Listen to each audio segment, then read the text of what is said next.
It's time to get inside the Giants huddle. Huddle up, huddle up, huddle up. On Giants.com. Here we go. And the Giants mobile Get app. them in there. Let's go. Part of the Giants Podcast Network. Welcome to the newest edition of the Giants Huddle Podcast. My name is John Schmeelk.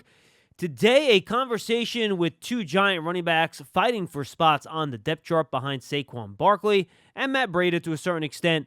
Jashaun Corbin, a rookie out of Florida State, and Antonio Williams, who was the first player that Joe Schoen and Brian Daboll brought in this offseason when they got here, a first-year player who was with the Buffalo Bills and now with the New York Football Giants. So we're going to talk to both these guys about the upcoming preseason game against the Cincinnati Bengals on Sunday night. We're going to talk about what they've done in their career so far, the offense, their role, how they run. It'll be a lot of good information. And you'll learn a little bit about these two running backs who both had really good showings in their first preseason game against the New England Patriots last Thursday. And again, could be fighting for spots on the roster, on the depth chart, on the practice squad as they compete in that very crowded running back room with Saquon Barkley, Matt Breida, Gary Brightwell, who's banged up a little bit this week. And of course, and like I mentioned, you have Jashaun Corbin and Antonio Williams. Just as a reminder, everybody, Giants training camp in 2022 is presented by Ford, the official SUV of the New York Giants. We're going to lead off with the Rook out of Florida State. Here's my conversation with Jashaun Corbin. And now we're joined by Giants rookie running back Jashaun Corbin. Jashaun, how are you, man? Nice to meet you. I'm doing good. Nice to meet you. So what has the NFL rookie experience been like for you, man, if you can sum it up?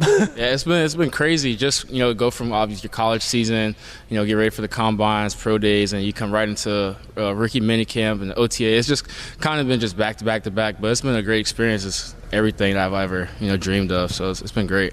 I know some guys like to carry a chip on their shoulder if they go undrafted. Some guys don't care. They just move on. Did you get really annoyed by it and now you want to prove people wrong? Like how do you just kind of deal with that in your head and emotionally? Yeah, it definitely was a big chip on my shoulder just because I feel like, maybe my name should have gotten called, but maybe it was God's plan for me not to. And just carry that chip on my shoulder every day and then I just take it day by day. Well, I'll be honest with you. I've talked to a bunch of guys that have gone in the 7th round, right, or late, and they're like, you know what?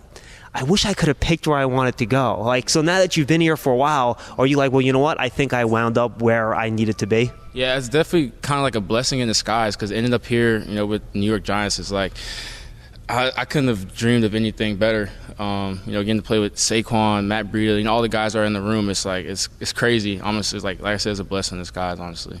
So what is the running back room like? Saquon ruling the roost there? I know Matt's more of a veteran than he is. So what's the relationship between you guys in that room, and how do you guys work together to try to improve as a group? The relationship is amazing.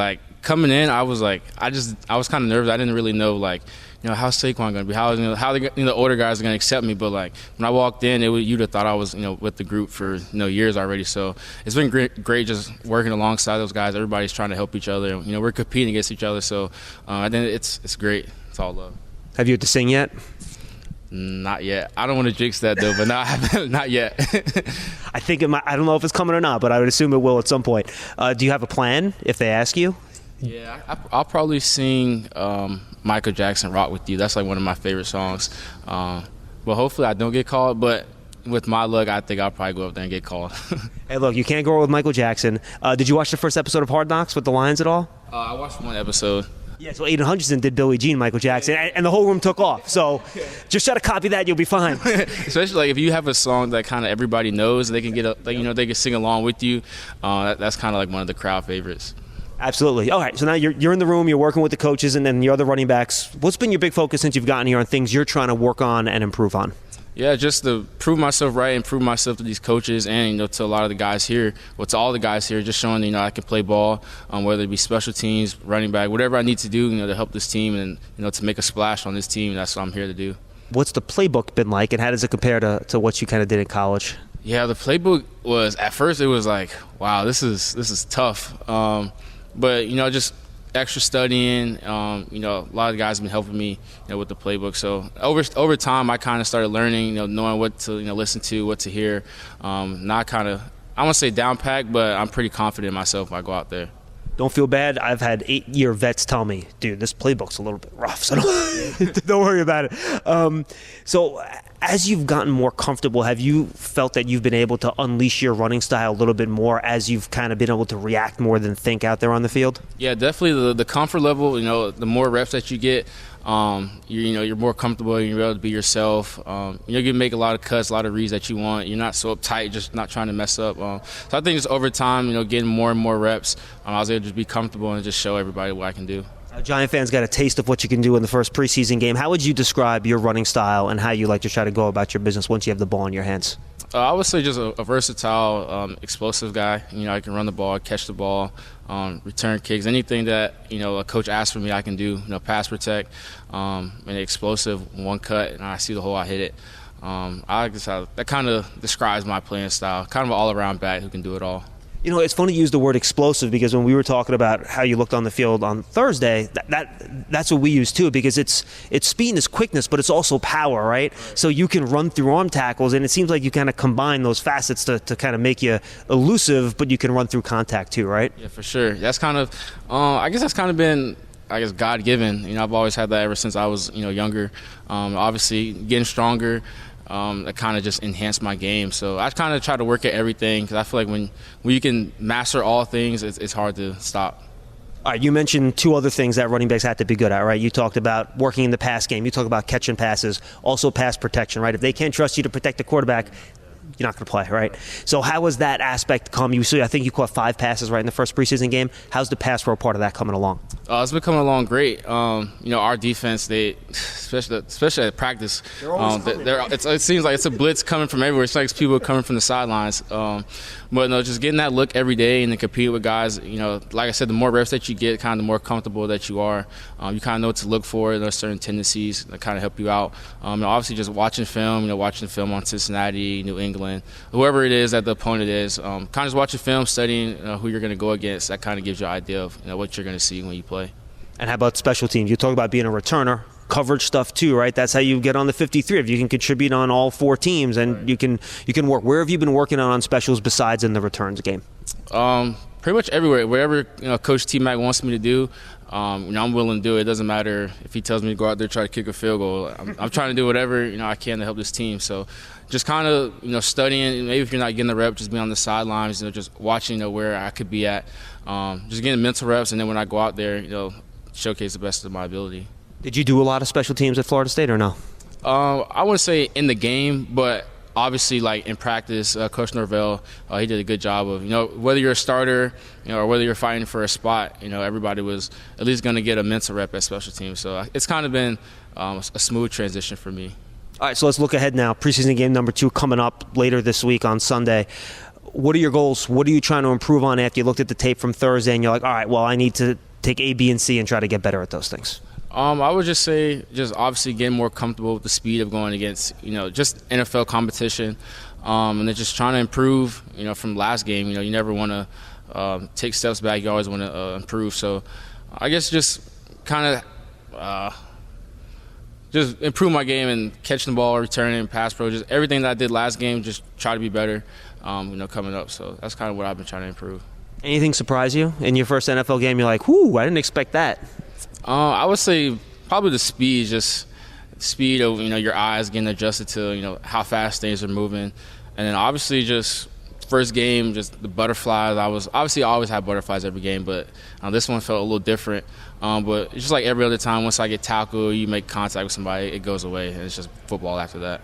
You talk about learning the pass pro because of the way Wink runs his defense in practice, right?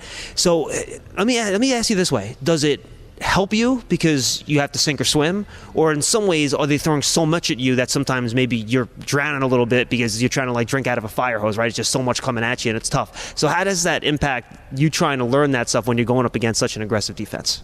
Oh no, it definitely helps because you never know what a defense is going to bring to you every week. So seeing what Wink does is like you pretty much have seen everything for the most part. So I think it definitely helped, especially me. I'll speak for myself. It definitely helped me in a big way. I want to ask you about a couple of the young guys in the room. Give me something on Gary, on Antonio, and on Sandro. How you've been working together, and what you like about them as running backs. Yeah, they're all like me. They can do everything that you want. Catch the ball, run the ball. They play special teams, pass protect. They pretty much do everything. That's the great thing. And then the best part is, we all get along. We're all trying to help each other. We're all competing with each other. And at the end of the day, we're all brothers. So it's just a love thing. So I'm just thankful to get placed into this running back room with such great guys. So it's amazing. What were your expectations when you first met Brian Dable, and how was that matched to reality? I said my first expectation, I was nervous. I was nervous. I was just kind of stay out of his way. Don't want to, just typical rookie things. But Coach Davis is an amazing coach. He really takes care of his players. Obviously, when it's time to work, we're going to work. But he really looks out for us, and you could tell that he actually cares for us as human beings. So I love Coach Davis, and I'm just thankful to be here. Finally, last question. You talked about the playbook, how it's complicated. Well, let's talk about how that is going to impact defenses that play you guys, right? Do you think defenses' heads are going to be spinning with all the pre-snap movement and all the different things that you guys are going to do? Yeah, for sure. It definitely keeps the defense honest because you never know what we'll be able to do. Just, the type of guys that we have in our room, receiver room, tight end room, everybody can pretty versatile. So, you have minds like Dave's, it's hard to prepare for. So I think it'll be a special to watch. Let me just follow up on that in terms of the running game specifically. You guys ran a lot of power stuff. You had a lot of pulling guards and stuff in the game on Thursday. Where are you guys, you think, in terms of comfort level? Are you guys feeling better about your gap and power stuff? Are you feeling better about the zone stuff right now? Where are you guys in the offensive line as a unit really most comfortable running your best stuff? Honestly, I would say we're comfortable running anything. As like I said, we have a great offensive line, great coaches, great running backs. So I feel like we're comfortable, pretty much anything that the coach calls. Good stuff. Jashaun, nice meeting you, man. Appreciate it. Best of luck on Sunday. No, thank you for having me. It was a blessing just to be here, and I'm just thankful. Thank you. Giant fans, as a reminder, Giant season tickets are on sale now for the 2022 season. In addition to ticket savings, membership benefits include access to exclusive events, experiences, pre-sales, more. You can lock in your seats starting at just $100. Call 888-NYG-1925 or visit Giants.com/tickets for more information. All right, and now we're joined by Giants running back Antonio Williams. Antonio, nice to meet you, man. How are you? I'm doing good, man. Had a good practice today and excited to be out here with the team every day. So, how do you think training camp's been going for you so far? Yeah, it's been going pretty well. Definitely been trying to just do my job the best that I possibly can. Make sure I'm there on special teams. Make sure I'm evident in the running back room as well, and just trying to help be a good leader in that room. Being a guy that knew Daves and Joe from the Bills, I'm just trying to help the transition be easier for guys within the room and on the team. Yeah, and we're going to talk about all that, but you mentioned the special teams. Let's start there. When you're a second stringer, third stringer, you got to be a factor on special teams, right? In that first preseason game, you were involved in a couple of tackles. Were you smiling wide walking out of that game showing that, yeah, look, this is what I can do on specials? Yeah, absolutely. It felt good to go out there and make plays on special teams the same way. And, I look at special teams the same way I look at offense. If I can be productive on offense, it's a good day. If I can be productive on special teams, it's a good day. And luckily, in that game, I was productive on both. But going back to that special teams, it feels good to run down on kickoff and try to take somebody's head off every now and then. So I definitely had a smile on my face coming off the field. Like to be on the delivering end of hits rather than the receiving, right? Absolutely. All right, how about the running part of the game? You broke some tackles, you ran the ball hard. I know you had a bit of a cameo in the one big game you had for the Bills last year, right? You had the 2 touchdowns in the game. Let's go back. How much did that game and your performance in that game last year for the Bills give you confidence that, if I get the opportunity, I can really do this?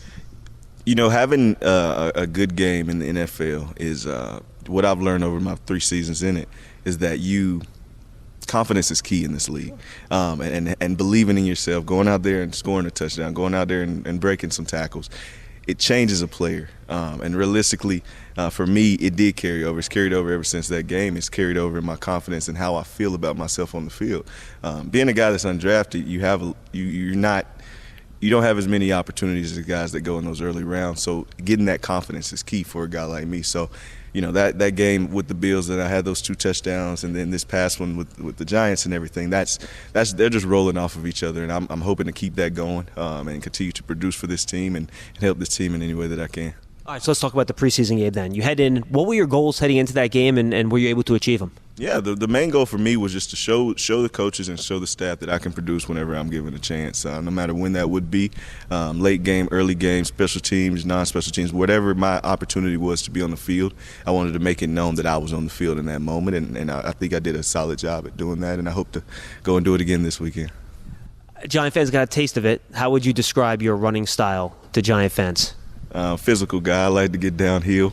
I hope to break a few runs, show a few people my speed and stuff, so that I can outrun some guys too. But yeah, I'm a physical back, and I love grinding it in, trying to get those short yardage, because I'm a guy that thinks you might hit me one time, but you got to do it again, and you got to do it again, and I'm gonna come right back for you. So. Now, you could tell me I'm way off base here, but, I've been with the Giants since 2007, right? So I've watched a million practices. I have trouble judging running backs off of these practices, right? Because the whole biggest part of running back's game, guys are trying to tackle you, and you're trying to stop them from tackling you. You know what you can't do in practice? You can't tackle. So for you, do you have to really get in a game situation, aside from knowing your assignments, right, to show your ability, your physical talent as a running back? Do you have to show that in games? Is it hard to show them everything you got in practice? Yeah, I think you can show flashes of it in practice for sure. You can always tell when a guy runs through a hole and he makes contact with a backer what could be in that situation. Obviously we're not going to the ground most of the time, but, usually you can kind of get a sense. So kind of just showing flashes of that here and there.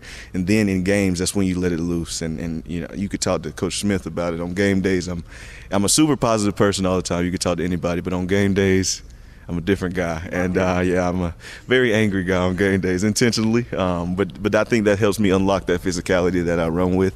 It helps me feel like I'm the baddest man on the field. And if you're coming at me, you're gonna have to bring everything you got plus your boys on the side to try to take me down. That's how I think.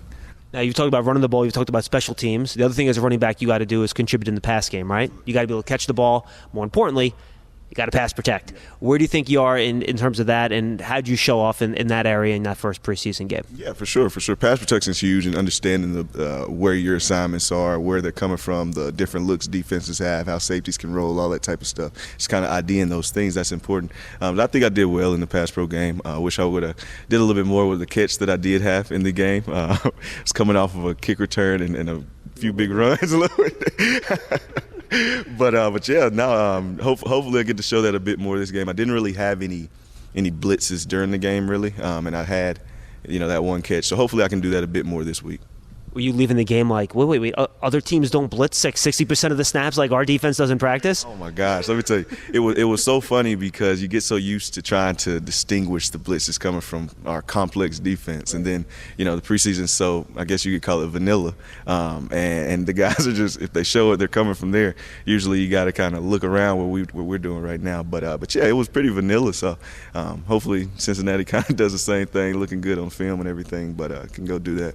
I was talking to Jashaun about this too. How much does going up against that defense and everything they throw at you really help you prepare for what you're going to see in a regular season game? Yeah, no, that's huge. Our defense, I don't know of a lot of other teams that are doing what we're doing right now on defense as far as that, and luckily, I've been in the league, so I've seen a good bit of defenses, and that's a tough one for sure. So going against that every day, I think that'll benefit our team in the long run. Like I said, if we can get that one down, if we can take care of that, I think we'll be pretty stout this season. You talked about your physical style, liking to deliver hits on special teams. Does that help you with pass pro? Because I know a lot of that is willingness, right? You got a guy that probably outweighs you by 30 pounds, 40 pounds sometimes, and you just kind of have to anchor on the edge, right? For sure. You got to stick your face in there and be willing to take a hit and deliver it at the same time. A lot of guys in this league, you got some really good guys that are good with their hands, so trying to make that contact before they're able to make their moves, that's important. Also, you got the bull rushers, and those are the ones I enjoy because I'm like, come on, let's do it. Come on straight downhill. But yeah, that's a key thing in pass blocking, being able to stick your face in there and be physical with them. You mentioned how you're familiar with what Brian Dable wants to do because you're obviously with him in Buffalo last year. How similar in the end is the offense you guys are running now to compare to what you guys did in Buffalo? Because Mike Kafka's kind of added a little bit of juice in there too, doing some different things. Yeah, and it's a mix. They've done a great job at kind of integrating everything together between what Kafka wants and what Dabes wants, and some terminology is the same, some's different, but at the same time, it's a mix. We've got two really great offensive minds at the top calling our plays, and as an offensive player, I don't think you could ask for much more than those two guys calling it for you right now. Do you get a sense of the type of mismatches and different issues you can give defenses based on the type of things you guys are doing offensively? Oh yeah, absolutely. And luckily I learned that in Buffalo with the stuff that we did, and now with what Kafka's added to it and the ideas he has. Then you're seeing what they did in KC, and now you're like, goodness gracious, if we get this thing clicking, nobody's going to be able to match up in realistically, because we're going to try to. What they do is they'll find those matchups on the field that just don't add up, and we take advantage of it. That's the game of football. You find the weakness and you attack it and you attack it and you attack it until they fix it. Usually when they fix it, there's another one that pops up on the other side. So that's what they're really good at. We talked to Colin Johnson and a bunch of the receivers about pre-snap motion last week, how it impacts the receiver position. How does that jet sweep motion help you, right? Because you have that flash in front of you, maybe linebackers' eyes move, maybe their feet even move, right? But then you're getting the handoff. Can you talk to me about how some of that pre-snap motion can help open up things in the running game for your group? Yeah. Football is nothing but a game of angles, realistically, and if we can get those linebackers to take a step to the right when we're trying to go left, that'll let those linemen work up and secure that edge a little bit better for us to see. So, football is nothing but angles. If we can change the trajectory of where they're moving and everything, it's good for us. So the motions, I love them. We motion here and there out of the backfield, go to empty sometimes, come back, all that stuff. But at the same time, those receiver motions are key. It tells us if there's a blitz coming from certain sides. Safety's rotation, linebacker bump, man-to-man coverage, zone, whatever it is. Those motions are key. How much has your knowledge of this offense, what Brian Dable wants, helped you kind of hit the ground with your feet going when you got here in the spring? It was very nice to not have to, learn a completely new offense, but at the same time, like I said, Calf added his stuff, but yeah, it was good. I think I was able to hit the ground running. I think I didn't really miss a step from when I came from Buffalo, so I was able to step in and contribute the way that I have so far.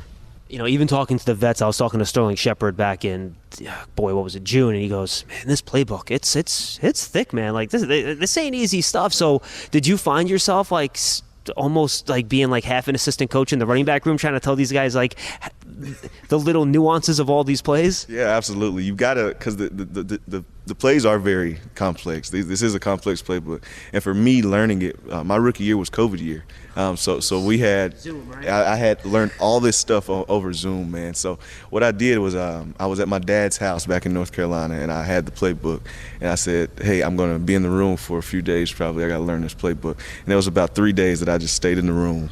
And I just made flashcards, went over plays until I memorized it to a point where if I hear a word that is one of our play calls, I just think of that play immediately, So, you really have to diverge yourself into the playbook and kind of get an understanding of, why the play is what it is, where people are, why you're running this route. It's concepts, right? Very, very much concept-based, because if you can understand the concept, you'll do your job better.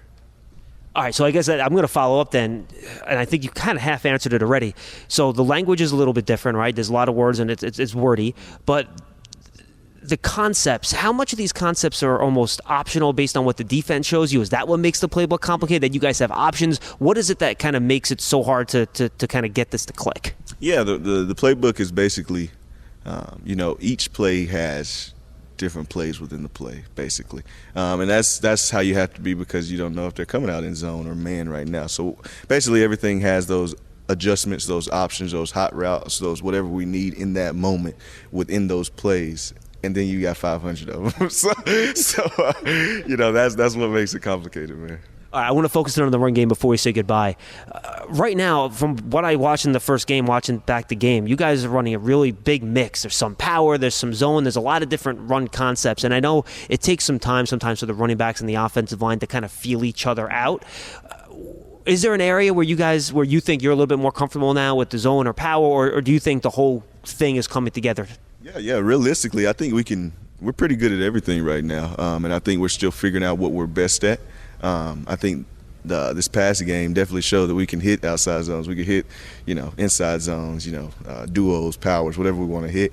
But right now it's like, what do we want to be as a team? What do we want to be in the running game? And I think that's key, and I think we're going to continue to look into that and see what we're best at. But at the same time, if we're good at everything, then that's even more dangerous, as an offense. Just, we want to run outside zone, we're going to do it. If we want to run inside zone, we're going to do it. You line up over there, and you got to stop us from doing it. That's our mindset. And if we can keep that going, who's going to stop it, Final question. What are your goals for the preseason game coming up on Sunday? Just go and beat Cincy, man. Go and beat Cincy and enjoy it. This will be my first time playing in this stadium, so that'll be exciting. Excited to see all the fans and can't wait to get out there on the field.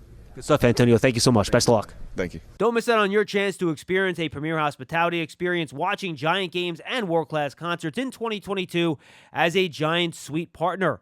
Limited full season locations are available, or you can place a deposit for individual games. Call 888-NYG-1925, or you can go visit Giants.com/suites for more information. So the Giants, again, second preseason game taking on the Bengals on Sunday night. Another week of competition where a lot of the younger players on this roster, like Jashaun Corbin, like Antonio Williams, will have a chance to show this coaching staff what they can do. And we did hear from Brian Daboll earlier in this week that the guys that perform well and play well, whether it's in practice or games, will get more playing time and they will get more opportunities. So with only one more preseason game left after Sunday night, it'll be the next to last opportunity for these guys to really prove that they deserve playing time. They deserve more of a run in the third preseason game, maybe more reps with the first or second team in practice. That will give them a chance to earn a roster spot as they try to cut down to the 53-man roster on August 30th. The deadline on that Tuesday is 4 p.m., and then you will have waivers the following day. They have to be submitted by noon on Wednesday, and then they get announced at 1 o'clock on Wednesday as they try to figure that out and what the Giants' final 53 is going to look like. But again, it'll be a lot of competition at a lot of different positions. Brian Daboll and Joe Schoen are trying to figure out what they want this roster to look like, what's important to them. The Giants also navigating injuries at different positions as well. So we'll see what guys can step up in the game on Sunday and show this coaching staff and front office that, yeah, we belong. We need to be on this final 53 as the Giants try to narrow down some of their decision-making as the preseason rolls on. The Giants' final preseason game is on Sunday, August 28th against the Jets. That is a 1 o'clock start, but again, Sunday's game is at 7 o'clock. You can tune into WFAN, 6 p.m. Giants pregame show, Bud Light Giants game day, and then after the game, you'll have Pepsi Giants Extra Point. Lance Meadow, myself, Jeff Eagles, Paul Dottino will have all the analysis.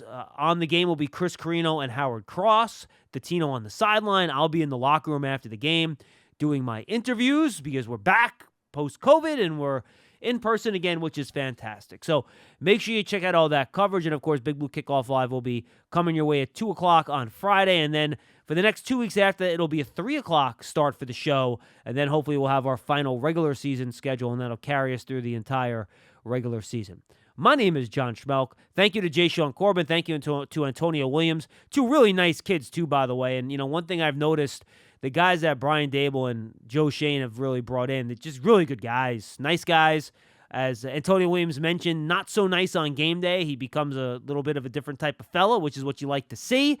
He's more of a power back. So, again, just the type of guys they've brought into this locker room have really been a pleasure to talk to so far this offseason. Thanks for being with us on the Giants Huddle podcast. And we're going to have a lot of good Giant Huddles coming your way before the season. We'll have Mike Sando coming up next week, national reporter for The Athletic. We'll talk a little bit about the Giants, the Hall of Fame stuff in there too.